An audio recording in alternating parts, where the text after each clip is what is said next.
le secteur de l'aéronautique, on se souvient de ces images, on les a un peu oubliées déjà, mais ces avions cloués au sol, des conférences de presse d'Airbus qui disaient nous on arrête tout, il n'y a plus rien, et vous, sous-traitants, alors en deuxième ligne, peut-être moins connu du grand public, qui vous êtes retrouvés, mais dans une situation hallucinante.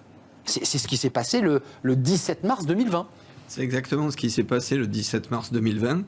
Une vraie période d'incertitude folle dans laquelle, du jour au lendemain, on n'a plus de chiffre d'affaires du tout.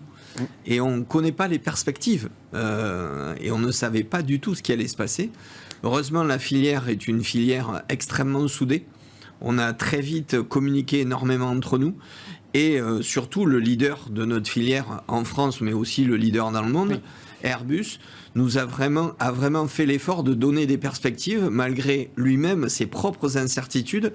Il nous a dessiné un cap en disant, voilà, effectivement, le marché du long range va subir une crise durable, très très dure, sur laquelle on a très peu de perspectives. Par contre, on pense que le segment des single aisle, c'est-à-dire le segment qui est le segment majeur qui fait les volumes, moyen courrier, sur des plateformes Europe, Asie, États-Unis, celui-là résistera et sera là.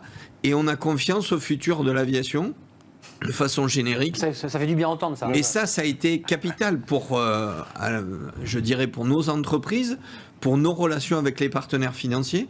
Ça a été absolument un moment clé de notre crise. C'est ce moment où le leader du secteur dit « j'ai une forme de confiance et on va traverser des périodes difficiles, mais le cap est là ». Le cap est là.